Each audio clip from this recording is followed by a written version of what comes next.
Hello, hello, hello. Welcome to a Level Up Live Friday, the 15th of May, 2020. Welcome. It is Family Friday.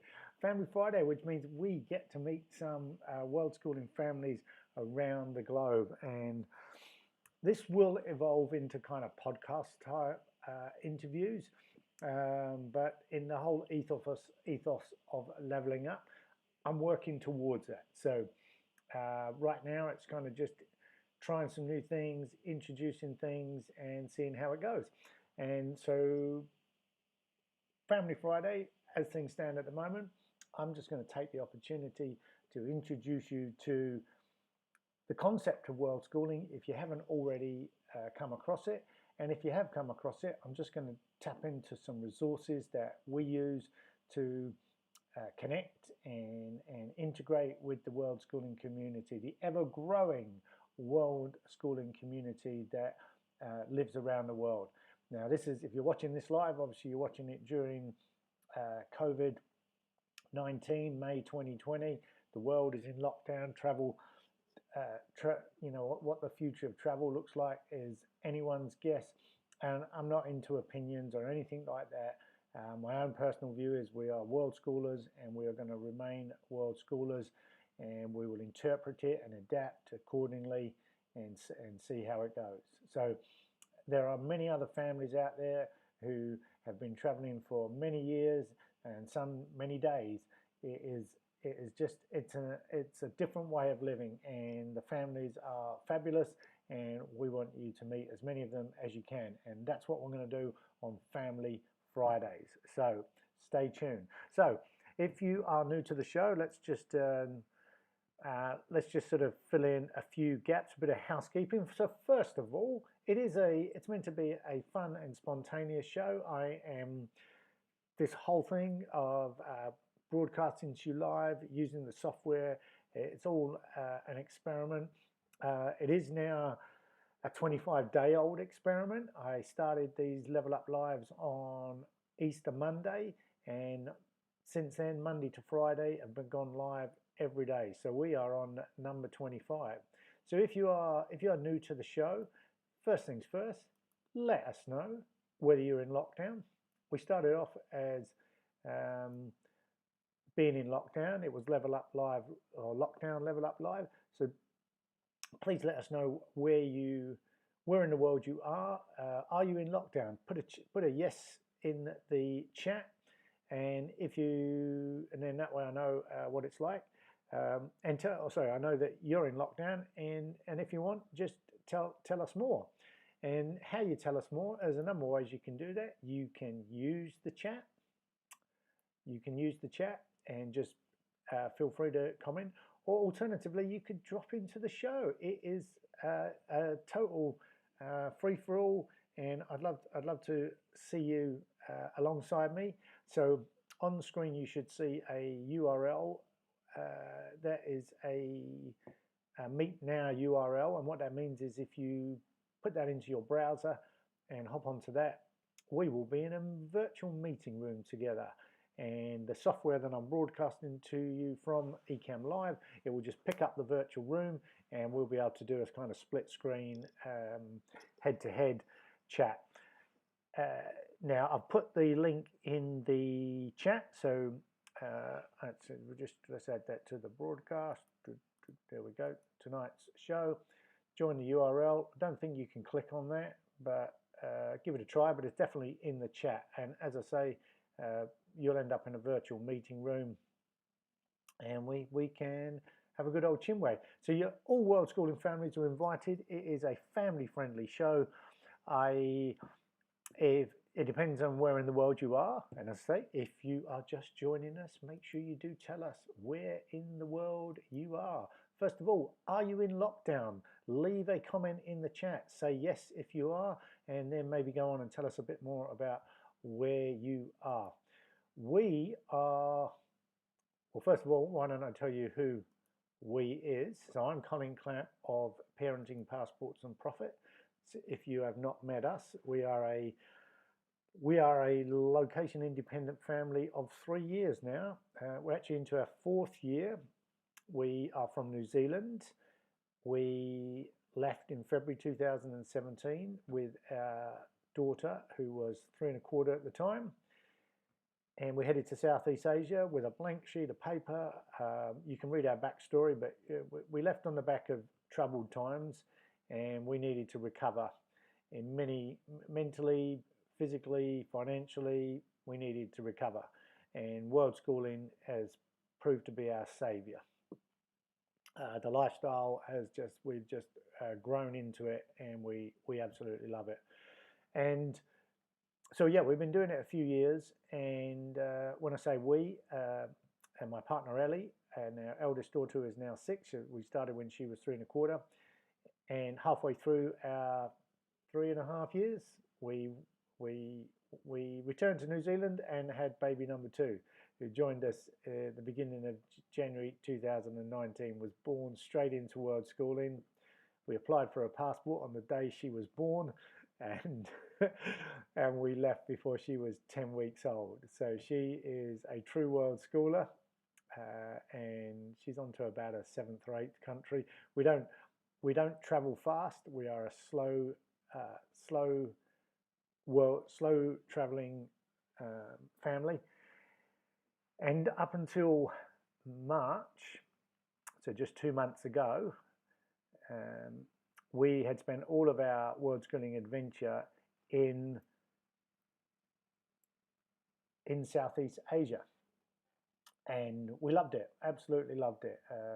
So didn't go to many countries. We spent a significant period in Malaysia, in Penang. We spent a significant period in Bali and Indonesia, and we spent a significant period in Vietnam, in Hoi An. We spent and all of those were like in one place, like in an apartment or a house for many months. And then in between time, probably had sort of extended stays in Thailand and another one in Malaysia. And then all the rest is kind of gaps where we've been to Singapore, Laos, Cambodia, yeah, maybe some other parts of those countries. Did I say Thailand? So yeah, so it didn't add up to many countries, and it was never about the quantity for us. It was always about the quality. So, and then finally we ended up in the Philippines at the turn of the year. So early January we went to the Philippines, and that's where our daughter, our newest daughter, had her first birthday, and we were really enjoying it there. Something I definitely wanted to see the Philippines as part of our Asian adventure. I didn't want to leave Asia until we'd seen the Philippines, because in 2020 we'd already planned that we would change continents. We kind of saw our life unraveling in chapters written by continents, and it's far from that we've finished with Asia, but we just felt like it was time to go to Europe, and specifically we wanted to go to Eastern Europe, but we were very relaxed about it, and we were just going to roll with the punches. And we planned to get here in sort of around this time, actually around May, maybe possibly April or June, but May was sort of where we were thinking about. But in February, Ellie came across a house sitting opportunity in France, and she applied for it, and lo and behold, we were accepted and welcomed, in fact, very much welcomed by this lovely retired English couple living in France who wanted to go to Australia to be with a sick relative. And when they found out that we were interested, not only did they change their stance on who should be in the house, they absolutely actively put us top of the list because they wanted a family to come into the house, which we thought was just amazing. So here we are. I am beaming at you from central France. We are in a little hamlet about 45 minutes, I would say, south. My geography hasn't been great. 45 minutes south of Poitiers, which was about 90 minutes train ride south of Paris. So we reckon that's about central.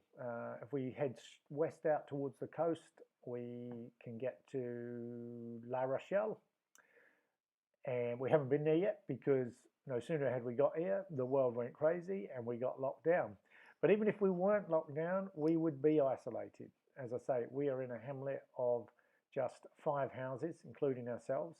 Of the 4 other houses, we can see that 3 appear occupied, although we've only seen families in 2 of them, neither of whom speak any English. We don't really speak French, but we have some vocabulary. Otherwise, it's just sign language. So there's no village as such. It's just those houses. We're about 4K from the nearest village, and in that village is a bakery that is open 5.5 days a week. And they still close for lunch in this part of the world, so fantastic. There is a hairdresser's, which hasn't been open until this week, and there is a library which is open a couple of mornings a week, which also hasn't been open since we got here, except we got there, went there on a Saturday, got some books, and little did we know that we would be keeping those books for all this time. And I'm going back. So I share all this because we've been in lockdown for all of this time, since early March or mid-March, as the case may be. Sometime between March the 9th and March the 20th is when France went into lockdown, and we've been in lockdown ever since until Monday.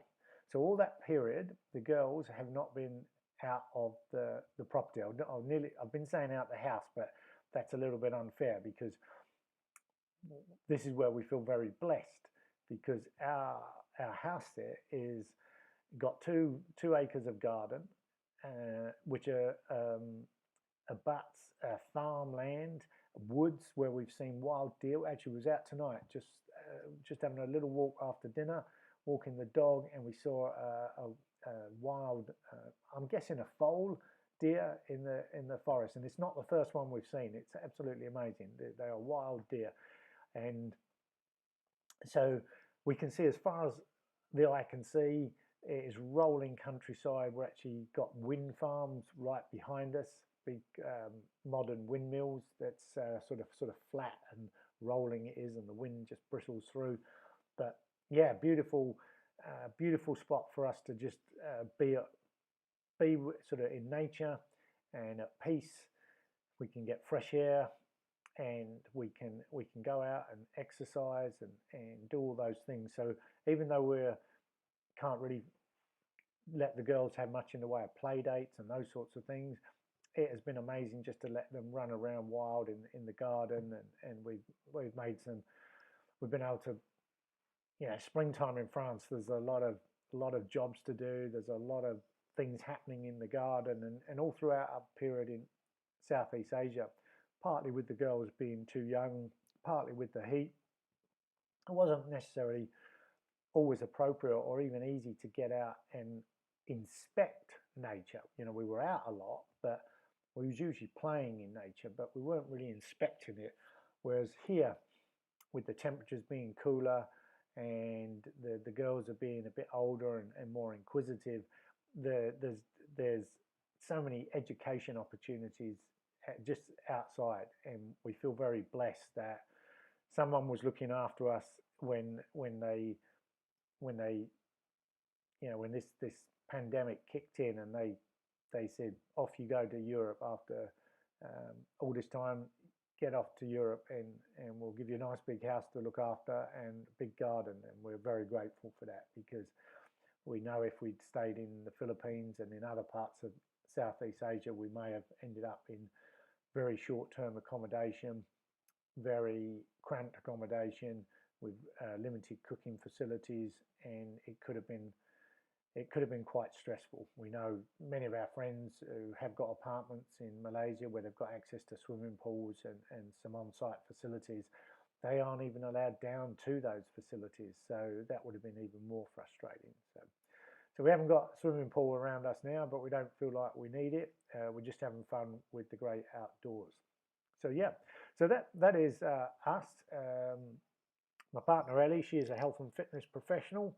If you want to find out a little bit more about her, you can head on over to elliemcguinness.com, and yeah, Ellie writes regularly there. She's a health and fitness professional of 20 plus years experience and lots to contribute. So oh look, I've got hey Karen, lovely to see you. Now here's a lady I want to introduce you to, Karen King of World Schooling Central. It is Family Friday. This is a lady right front and center in the world schooling movement, and she has just launched her brand new website spotlighting world schooling families and pulling together a whole bunch of world schooling resources. So Karen, if you're listening to this, you are extremely welcome to come on and jump in. It is very spontaneous. All you need to do is hop onto that link in the chat, and Skype will just it'll all happen just automatically, and we will come in. Now I should let you know that if you are listening right now, there is a lag. So there is a lag. So what you're hearing is a minute or two possibly behind the real time, but the Skype is in real time. So if you jump on that call, you will hear me and we will be speaking, but just mute your broadcast. So, but yeah, why don't you come on? Tell us about the Kings. Tell us about World Schooling Central. Absolutely love to have you do that. That would be so awesome. So yeah, remember, if you are just joining the show, remember, where in the world are you? Leave a comment in the chat. Are you in lockdown? What does lockdown look like for you? As I say, we are in central France and we have just had restrictions eased just this week. So I know I'm a big football fan. I'm following the football with keen interest to find out, whether soccer, look at that. I'm a football man. Football, it's not soccer, it's football. Yeah, I'm sort of watching what's happening, is the English Premiership going to get up and running? Is, German Bundesliga goes live this weekend, and the world is watching. So now let me just double check something. What have we got here? Just want to double check. We haven't got. I am just going to start that call.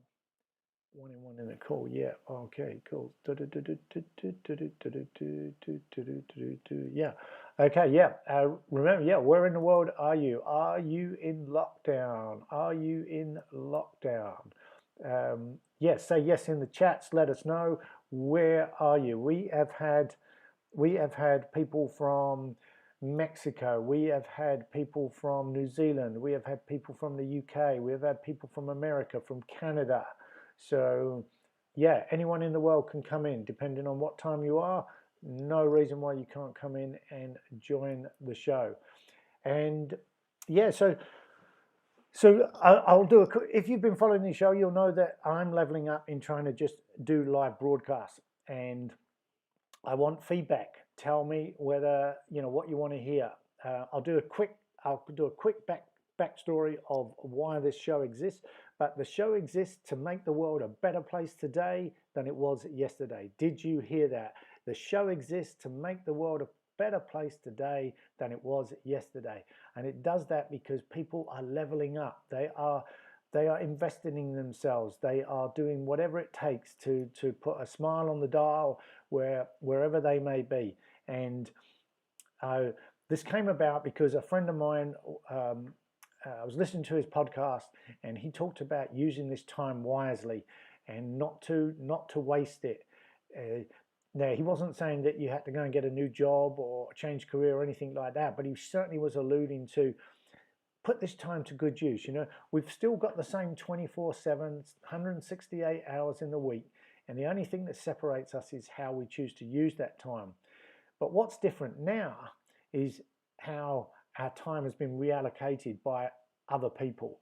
And for many of us, I'm not talking about frontline workers, many of us, it means that we do have a different allocation of time and we don't have the same commitments. we don't have to do as much commuting. We don't have to do as much commitments to go out and about. Now, not everyone loves that. For us, it's quite natural to spend all our time together. We're an unschooling family, world schooling family, and we are with each other 24/7. So it's not a new experience for us to be together. I went off a slight tangent there. So the challenge was to use this time wisely, and my interpretation of that was, follow your creative spirit, follow your maybe you want to learn a new language, maybe you want to do some arts and crafts, maybe all these things you've been putting off, saying I haven't got time. Now is a potential time, and you can do it with your children. If if you're a family watching this and not world schoolers, this is just a great time that you can do more things with your children. But if you want to level up professionally, there are all sorts of courses being offered all around the globe, discounted prices or even free, that allows you to go and acquire a new skill. And the challenge that came out of the podcast was not to use this time unwisely, so that when we come out of the pandemic, you'll see some people have moved on in different ways, and you don't want to be that person who's lagging behind because you didn't upskill or put this time to good use. So don't be that person. You'll only have yourself to blame. The second thing that came about was I was introduced to a fellow world schooler in Mexico. We were introduced by a mutual friend. We hadn't met personally. He was trying to breathe life into a small business mastermind within the world schooling communities, and I wanted to contribute, be part of that group, but the time zones weren't quite working out for us. And now I'm just going to take a break because I believe I'm going to take a wild guess that we got Karen trying to beam into the call. We have now. Karen, let's see, how does this work? Karen, how do we get you into the, not on this call, how does that work? Are you there? Hey, look at that. I just love this technology. Now, let's just do, whoa, look at that. You probably can't quite see that. Can you see that? There's a bit of a time lag. So we've just gone split screen, and your name is Timothy Lowe Facebook ad. So we're just going to quickly change that. Karen King. Here we go. So yeah, there is a lag, Karen, so I'm not too sure what you can see, but it will catch up. That's all good. So we're all good in Skype, and yeah, the YouTube will catch up, but you might just want to, if you have got it on in front of you, just put it on pause. Just put it on pause. Yep, it's all muted. Awesome. How are you? I'm very good. Welcome. What time? So what? Thank you. To introduce yourself, tell everyone a bit about yourself. But where are you? I don't want to spoil this.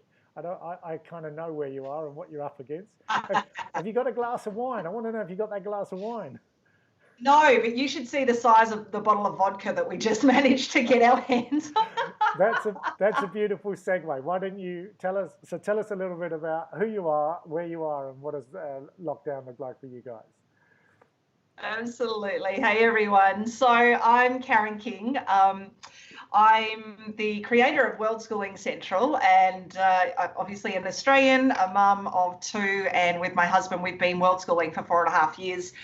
We're in Panama at the moment. We set up a base here about a year ago, and it's been a very interesting experience as far as lockdown is going. We have been very, very strict lockdown here. 3 2-hour windows per week we can leave the house just to go to the pharmacy or the supermarket, and for the last, I think, 4-6 weeks, no alcohol sales. So that's been crazy.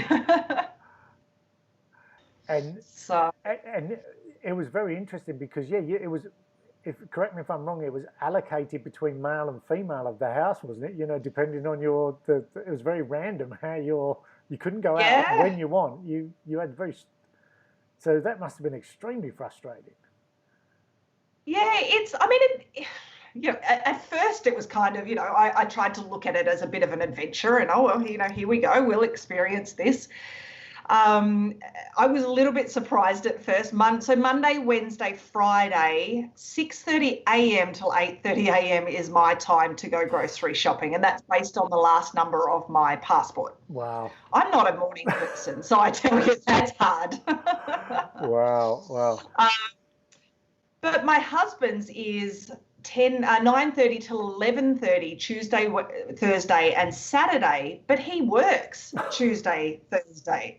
So that's been really, really tricky. And then on top of that, I don't think Panama's the type of place where they really want to, jump in and follow the rules, so to speak. So they've had huge issues with people not following the rules. So the restrictions have gotten tighter and tighter and tighter to the point where they actually took away the Saturdays for the men. So the men have been limited to Tuesday, Thursday. Oh, wow. So my husband's basically not been leaving the house at all, but that has just been lifted, and he gets to go out tomorrow. So. Oh, wow. And how have the children coped with that? I mean, our children are young, and we can really distract them, but how's it been how old are your two? I can't quite remember. One's a teenager. Okay. Is one a teenager? And go ahead. Yeah, so Brody's 15 and Sienna is 9. So it's actually been pretty good. Although, as a mum, thinking they haven't really left the house in 9 weeks, like that's not a nice feeling. Yeah. We've been traveling full time since early 2016, and about 12 months ago we set up a base here. And having traveled with carry-on only, we didn't need much space. Although I'm regretting that now. We know the feeling. Yeah. So we just rented a little 3-bedroom place, and it's literally the block of land. There might be maybe 2 meters all around the house. That's it. Oh, right. And so we're allowed. That's the extent outside of our 2-hour windows, which are for adults only. That's the extent of the space that we have. So okay. They're doing okay because they're a little older. They do, they're part of Galileo online school, which World Schooling Central's just partnered with. And that's been an absolute blessing for both of the kids during this. So, yeah, my son just, he hangs out online, and he's like, I said to him, they've lifted the restrictions so that you can leave the house. The kids, as of this week, kids are allowed to go out with a parent during that 2-hour window, a maximum of 1 kilometre from the house. Oh, wow. To do exercise. Oh, right. It really is strict. We thought France was strict. But, yeah, no, it's been... Wow. We did consider going home to Australia, and I said, no, we'll be fine. So tell us, obviously, this time is going to pass. Tell us a little bit about your own world schooling journey. What made you leave Australia? And we can relate to the traveling with the 2 bags and the check bag, but yeah, what was your catalyst for change? And I know you've definitely moved around. You've seen a few places, and then maybe explain why Panama for a base. Absolutely. So we got to a point in 2014 where, in all honesty, it was my daughter. She came home from kindergarten. It was Mother's Day, and she brought me a picture, and she'd done this beautiful drawing, and her teachers had helped her write a message, and the message said, "My mum's favourite thing to do on the weekend is sleep." And that kind of broke my heart, because what it made me realise was I was working 6 days a week. I was so tired on Sundays that I would stay in bed pretty much all day and maybe, binge watch TV or something, because I was exhausted. Yeah. And it wasn't that I loved to stay in bed and sleep. I was so exhausted. So that was a big catalyst for making a change. And at that stage, we had no idea what that looked like, but it woke us up to the fact that we weren't happy. We didn't even realize we weren't. We were doing what people tell you have to do to be happy. We had the jobs, we had the business, we had the beautiful house, the 2 cars, the kids were doing well at school, and all of those things that say, do this and you'll be happy. We had it all. but we were so tired. We were missing out on time with the kids and just working crazy hours and all of those sorts of things. And so when this happened, we stopped and really looked at what we were doing. So we actually decided, that's it, we're putting our lives on hold. We're going on vacation for 7 weeks. So we booked a 7-week trip. We did a cruise. We went to Disney World for 2 weeks. We just got out of our normal lives. And it was on that I read The 4-Hour Workweek by Tim Ferriss. And at the start of the book, he says, if money was no object, what would you do for the rest of your lives? And I had been so caught up in my work life that I really couldn't answer the question. I wrote down travel, and I thought, yeah, right, as if you could travel full time, that'll never happen. And so I just kind of stewed on that. I didn't even finish the book. I got to that and I got so stressed that I didn't know the answer that I was like, I have to give that some thought. Then I kept reading and it talked about location independence. And I thought, wow, okay, so these people are traveling and working. We could do this. So then we, I don't even remember, but that led to discovering the phrase world schooling. And then that led to me saying to my husband, let's just sell everything and travel the world full time. And he's used to me coming up with these crazy ideas. So, he kind of, had all the usual questions. And then I said, how about we do it with carry-on only? So we spent 2015 selling pretty much everything we owned. And early 2016, we headed off. We've done, I think we're at 32 odd countries at this stage. Just like yourselves, we actually have house sat our way around the world. Yep. We've done over 50 different house sits, wow. Saved, by my calculations, well over $100,000 in accommodation costs. Wow. So but beyond that, it's been incredible. Like everything you were saying before about the experience of being in that house and the life that comes with that. I think that's been, almost more valuable than the money. Then we decided Can I just we really wanted to make it go. Can I just ask a little bit about the off at a tangent, and it's this type of show. So your Brody would have been about 11 or 12 when you left, and Sienna 6, maybe even younger.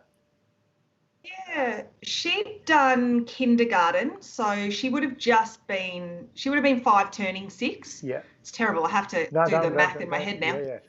And so Brody had just finished grade 5. Okay. So I think it's so interesting you bring up the house sitting, because a lot of people will think that families can't house sit, and it's just so not true. Yeah, I'm not saying it's as easy. I mean, I've done house sitting as a single person, and you really can sort of pretty much roll them off back to back, but which I don't think you can with a family. It's a bit different. But to think that you can't do them is that's a myth. And what was your experience of getting going with the house sitting as a family? Well, I actually did a Facebook Live on this particular subject, and I've just uploaded that to our new website. So right. I'd love for people to have a look at that, because I agree completely. It's a myth. And actually, I'd almost disagree with not being able to do it back to back, because that's essentially what we've done. Oh, wow. We were very flexible though. Like we went where the house sits were. We weren't, because we weren't paying for accommodation, we kind of said, well, you know what, let's try and stay in the same region, but use some of that money that we're saving for flights. So we regularly did back-to-back house sits, and there might be like 4 or 5 days in between, but then we'd just go off and explore and turn that into an adventure as well. But honestly, I would 100% say our kids have been our secret weapon in getting house sits, because parents, like families, especially like if it's a family, they're used to having, and their animals will be used to having kids around as well. But without a shadow of a doubt, that is what I heard. Our animals love kids, so we would love to have you stay. And that more often than not, I swear that's why we got the house sit. And we would have people saying to us, you know, after we've left, the dog sat outside the kids' bedroom door for 2 weeks waiting for them Oh, to come out. yeah, that's So amazing. yeah, I would recommend to anybody who wants to travel with kids. I started house sitting because we didn't have a lot of money when we first started traveling. And I was just trying to save money wherever I could. And I never really understood that there is so many more benefits to house sitting than just the money. And Yeah. it's made our experience, to be honest. Yeah, and I mean, for anyone watching this, maybe in a replay later on, yeah, I couldn't. And Karen, you made an interesting point about the back to back, and that made me reflect as you were saying. I guess because we've pretty much spent our entire time in Asia or Southeast Asia, I think it would be that there are not as many houses. Now that doesn't mean there's not plenty, but there our experience was there was not as many as Ellie's the one who picks up the notifications, and when she's seeing the emails, if she said if we're in Europe or Australia or even New Zealand, we probably could just be getting them. America, we could just be getting them whenever we want. Um, but as a family who was not moving across continents, we wanted to stay in Asia. Then I guess that was my reason for saying back to back. But yeah, yeah, now we're in Europe. We're thinking we probably can line them up Mm. in a lot more. Yeah, a lot, and like you say, just take adventures in between. So so you've already kind of answered one of your questions. So you kind of let the house sits dictate your route. So that must have been Mm. quite exciting. So how was It that? was. How did that? I mean, how did that work out? Who's getting the emails and who's having the conversations about which one shall we go for, and what are the kids saying about? Oh, where are you taking us next? Or Oh, absolutely. And that. I think that was half the excitement. Like our very first house sit that we got was in a Facebook group. Another world schooling family put up a post saying, we need to go away for 5 weeks or something. I need house sitters. And I thought, oh, this sounds good. Had no idea. It was in Al in the United Arab Emirates. Never heard of the place. And I messaged my husband and said, he was working offshore at the time. And I said, I found a 5-week house sit. Do you want to go to Al And so we're both literally Googling, where is Al And, and she announced it 45 minutes earlier. So I thought, no, there's no chance that we'll get it. No experience, first ever house sit. She was from Australia and she loved the idea of meeting another Australian family. So we ended up getting it and we went there a week ahead of time, hung out with the family, massive, big 7-bedroom, 7-bathroom house in Al in the UAE. what an And eye then from opener! there, it was an awesome experience. Just but talk about throwing yourself in the deep end to start your travels. Yeah. I find myself. I just said to Ellie just the other day. I find myself. I mean, it was a culture shock coming to Europe after being away, being in Southeast Asia for so long. And I was born in the UK, so I'm familiar with Europe, but I haven't been for 15 years. And I there was something surreal about landing in Paris and just after Oh, yeah. but what I found is I'm literally walking around the house having sort of flashbacks of just walking down the street in Bali or walking down some escalators in Malaysia and I don't know where I don't know where they come from, but there's a little part of me is just really at peace with these kind of experiences and memories that are being, you know, they're just kind of unfolding as a way of living. They're not planned. It's all Yeah. spontaneous and all of that. So tell us a little bit about how World Schooling Central's come about and how you've ended up in Panama. And feel free to answer the Panama first because yeah, I mean, we're watching from afar and we can kind of see a little bit further ahead of how circumstances might change. But I don't want to sort of I don't want to steal your thunder in any particular way. So yeah, tell us a little bit about why you chose a base and why did you choose Panama? We chose a base first of all because we wanted. I think after doing so many house sits, I think we were at a point where we just wanted a little bit of space of our own, you know. I mean, we love house sitting, but I'm also very much like, I take so much pride in the job that we do. That period where we handed back to the families would just cause me so much stress, because I was just like, I just wanted to know that we'd done a good job. And we sort of just got to the stage where we thought, you know what, it'd be nice to have our own space. We definitely don't want to stop traveling, but just to have a place we could come back to.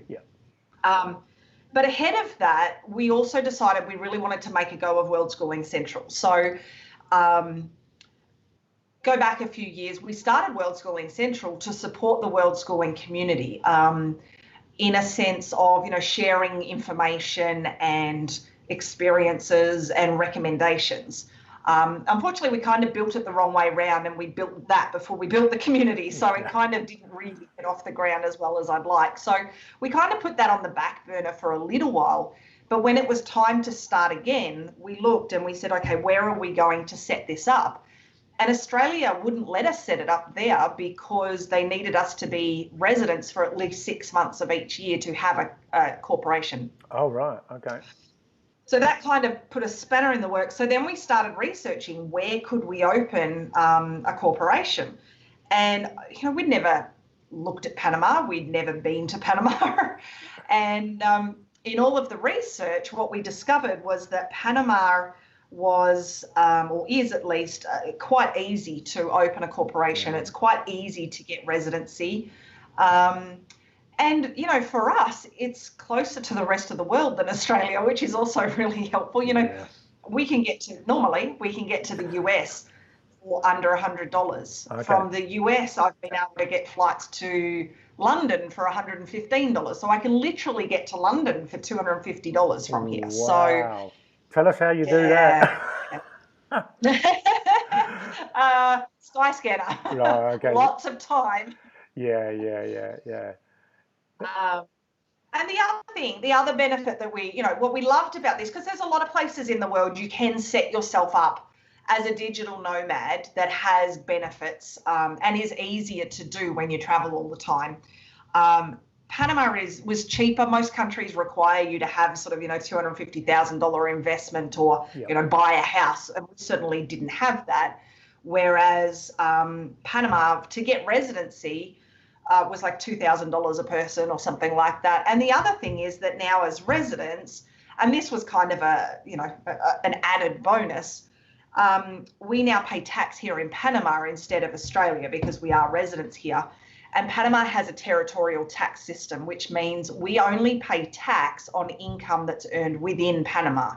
Wow. So we essentially, if all of our income is earned outside of Panama, then we pay 0% tax. Wow. So that's a nice, you know, benefit. Yeah. And that, I mean, we've heard there are, I think that's, you know, for anyone listening who is new to this type of lifestyle, it's only when it's like many things. It's not until you take your first steps and your second and your third steps, you discover the possibilities. And our eyes have been opened. I mean, we weren't closed-minded people. We were, you know, we had a global perspective, but even with that open-mindedness, our minds have just been exploded to another level that we just could not have imagined. And this, you know, the sort of conversation you and I are having now that says you can be born in one country, live in another country, and then a whole new chapter of life starts in a third or fourth country. And in some cases, as you say, you and I now know many families that they've been doing it for decades. Many years, and having second bases and third bases. You might not own those bases, but you put down some roots, and it just opens up an incredible amount of possibilities. So I was just going to say 5 years ago, or maybe let's say 6 or 7 years ago, if you said to me, oh, you know, in 2020 you'll be living in Panama, I'd have to look on a map to see where Panama was, really. Yeah. But it's funny, you know, we've got a rental property back home in Australia. We're still citizens of Australia, but we're residents here in Panama. Ultimately, we discovered the best way to set ourselves up was to get a US LLC. So we've got a US LLC. I work with a company out of the US, talking to people in the US, sitting here in Panama with an Australian accent. So, you know. So going back to your, if the income is in Panama, and I don't know if you want to share how some of your income streams come in, but I know you work online similar to myself, and certainly when you've got online businesses, what's the definition of where that comes in? I mean, if we get paid in US dollars, but it goes back to New Zealand, and we run our taxes through New Zealand. We're still in the self-employed status. We don't have a company, so you don't have to have a company, listeners, if you're watching. Yeah. But in your case, you've put some legalities around it. Yeah, and for us, a big part of that was because we run group trips with World Schooling families. We wanted the security if something went wrong. Obviously we take all the measures we can to avoid that, but if something went wrong, we wanted to make sure we were set up properly that way. And unfortunately we couldn't do that in Australia. So as far as Panama is concerned, if I was to rent this house out whilst I was away, that would be considered income in Panama. Yeah, that makes sense. Yeah. But yeah, if I'm doing a trip through Indonesia, for example, and all of the people that are coming live in, the US or other places, then that is, that income has nothing to do with events taking place in Panama. So at this point, 100% of our income is outside of Panama. Fantastic. So what does your residence status look like? Is it something indefinite? Is it something that rolls over every few years? What's it?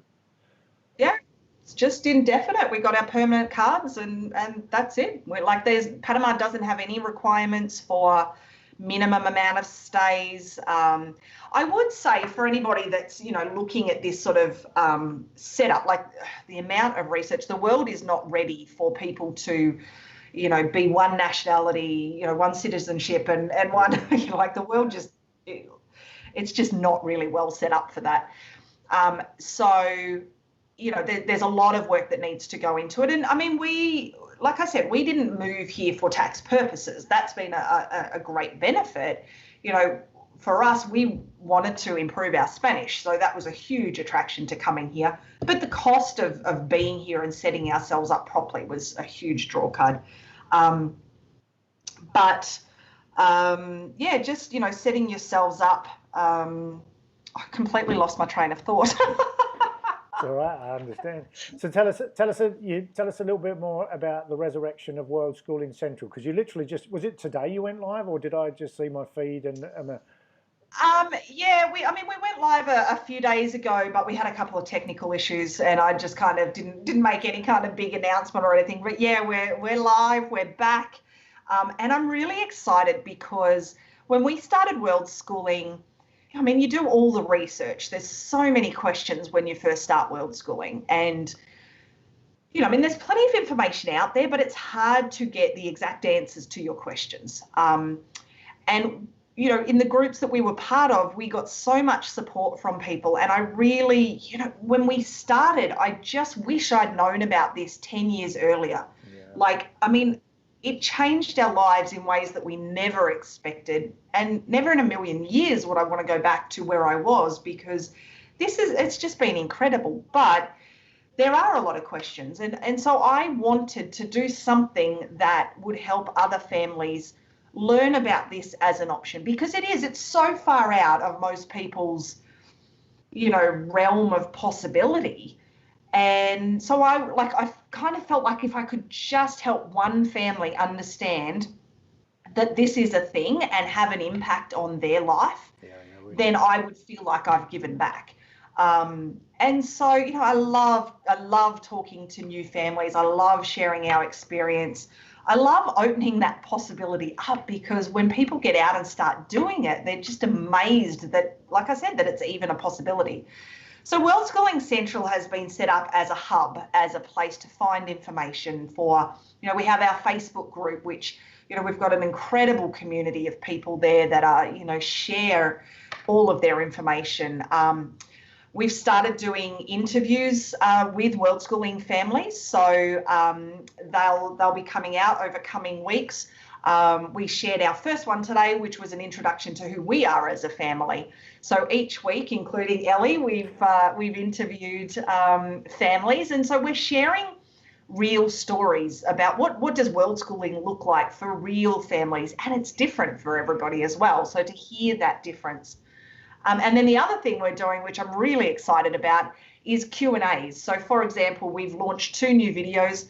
One is what is world schooling, and I've done it as a compilation. So in that video, I think we have 20 families sharing their experience about what world schooling is. And then the next video is why do people world school? So it's really awesome to hear from these families, why they got started. And so we have, the goal is to answer, I've got a list of 150 questions that I'd like to create. I've seen some of these questions, folks, and Karen, I've actually, so we've got a hashtag World Schooling Wednesday, and I won't bore you with the sort of history of why, but I'm trying to level up in the whole of doing this show. But on Wednesdays, Wednesdays have become World Schooling Wednesday, and in the last couple, I have taken your questions and I've answered them or started to answer them. So even though I might not have sent you a video, I've got some raw material, and it was interesting. Oh, awesome. So yeah, I have got it in some sort of format that you could definitely tap into, and by all means, yeah, just look at the World School. If you want, just look at the World Schooling Wednesday ones that I've done in the last 2 weeks, and if you see a bit of it, just tell me, look, I'll take that, and that might save me cutting it up. I'll just extract. Going through my list of questions. Yeah, I'll extract. And I mean, it's a long list. It is, and it blew me away to be when you sent the first 4 questions. I was like, yeah, I could get on and do that, and then you said, oh, here's the rest, and I was just like, whoa. But well, I ummed and ahed about including all of them, and I said to my husband, some people might have experience in some areas and some in others, and but yeah, we're focusing now over the next, I guess, couple of months will be about education and world schooling. So what does that mean for people? And so all of the questions that once we get through the initial we've got, I think, 13 big questions, how do kids learn and what does it cost and all of those sorts of things. From there, we're going to focus on education, and then we're going to focus on, family relationships. And so we're going to do it bit by bit, and ultimately, each of these is a blog post as well, so people can go and read through the information if they want to. But at the end of the day, it's about having a place where these questions are answered. And so it's awesome because we've got a wonderful community who are willing to share, just like you and Ellie. It's awesome to be able to include your stories and have people hear, from your perspective as well. Yeah, we feel the same. Anyone watching this, the nature of our experience of world schooling families, by definition, is anyone who makes the decision to sort of live like this, they're already an outlier of some kind. They're already living on the edge and pushing boundaries, and some of them are very uncomfortable boundaries. Certainly with families back home who don't see the world through the same lens as what you're seeing it, and that can be tough for some people because of, a bit like your wake-up call. I can imagine, when your daughter turns around and says something like that, and you don't even realise you're not happy. It's a shock to the system. But if if something can penetrate that status quo, this life is possible. And I sit here with no idea how post-pandemic's going to turn out, but I'm not worried about it it does. We just know life is going to go on, and we are world schoolers, and we will remain world schoolers.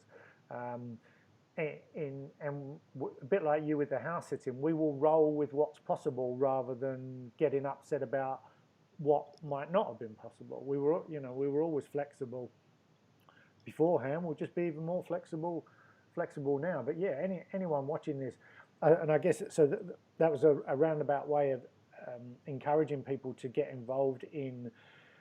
Check out Karen's worldschoolingcentral.com, the Facebook group, because Karen, can you talk to the subject of, I nearly want to say the word lurkers, but I mean it in a really positive. My experience is there's many, the World School communities that we interact with, and I know you've interacted with those as well. They're growing. They're growing in number. There's a lot of frustrated people out there who want to live like this, and they do want answers to those questions. And hats off to you for setting up a hub to answer that. And Ellie and I will continue to contribute to that, because we're trying to do the same, just through a different sort of focus. But what I wanted to say was the communities. The community is the thing. People need confidence, and a lot of people are lurking in the Facebook groups. But if you're watching this and listening to this, I'm saying that as a compliment, because you're just quite rightly dipping your toes in the water and doing and doing lots of listening and watching and seeing what's possible, and that's why. If you go to Karen's new site and where she's shining the spotlight on other families, that alone, even if, Karen, I think there's about 10 or 15 families there now, and I know it's a bit like our podcast. Oh, we've got a whole lot more coming. Exactly, and I feel the same way. I'm trying to get a podcast going, and it's just, there's not enough hours in the day, but probably exactly. Similar to you. But the whole point is, if you are watching this and you are one of those people who is just wondering how, the questions that Karen is those big picture questions that Karen is asking, just get into the Facebook group and sort of preempt those questions.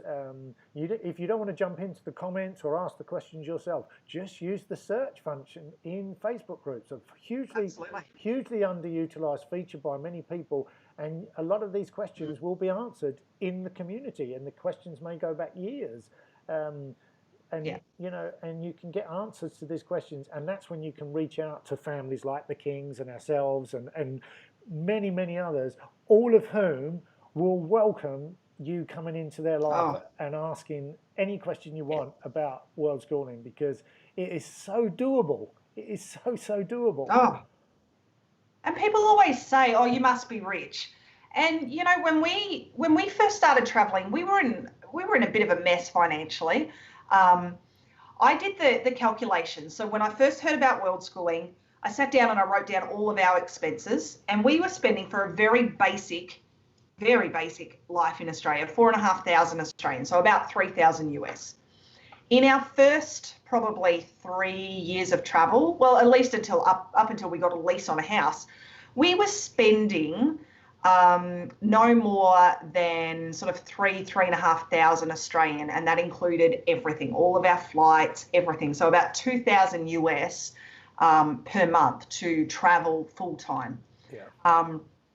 So it's not. I think that the biggest issue is that this is so far out of most people's comfort zone and realm of possibility, that they don't understand. They don't know what they don't know, so you make assumptions, and they're not always the case. So I would definitely welcome people into the group that are interested in finding out more.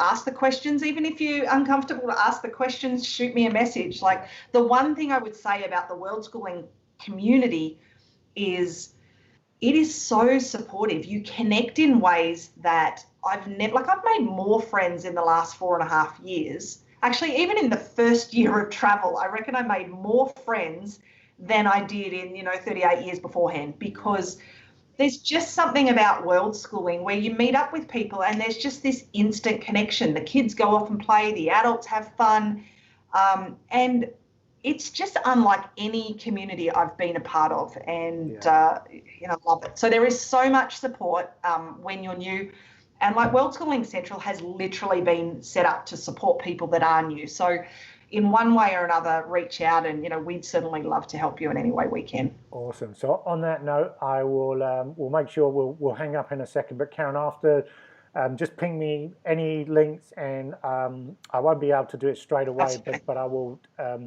eventually be editing the videos to cut off all the preamble, and then sort of try and make it as a standalone, and the links to any of your resources can be put in there, and yeah, we'll make that happen in due course. So thanks for joining us, Karen. I know that was a Absolutely. Thanks for having me. perfect example of the spontaneous nature, and it's so much better when the guests come on. And so yeah, this was Karen King of World Schooling Central, and Karen will share her links. I'll put those in the description, and if if you want to meet the families, World Schooling Central is one place you can meet them. So thanks for coming on, Karen. We will see you online soon. Take care now.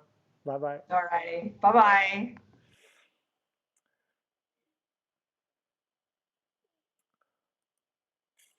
Awesome. How cool was that? Oh, I'm stoked. I'm absolutely stoked. Yeah, we've been interacting with Karen. Ellie was interviewed by Karen a wee while back, and she said she was working on something, and we wasn't 100% sure, but we always like to talk world schooling. So Ellie's interview, I'm sure, will be up on the profile of World Schooling Central. But that was very spontaneous. I saw something literally a couple of minutes from Karen before we was due to go live tonight, and I just reached out to her and said, if you're free, go for it, and she did, and that's awesome. So I'm gonna wrap it up. We've been just going over an hour. That was Family Friday on Friday the 15th of May. So whether you're coming at us from Panama or Central Europe or anywhere else in the world, we hope you have a wonderful day. And if you are curious about the world schooling life or the location independent life, head on over to World Schooling Central and ping Karen a message, or reach out to myself or Ellie. We will be only too happy to take your questions. Okay, that is Level Up Live for Friday the 15th of May. I will be back on Monday with Mashup Monday, and that's when we will be talking all things online marketing, SEO, email marketing, websites, all those sort of geeky things that help you get your website found. So if that's your bag, I will see you on Monday. Okay, have a great weekend, and see you in the next video. Take care now. Bye-bye.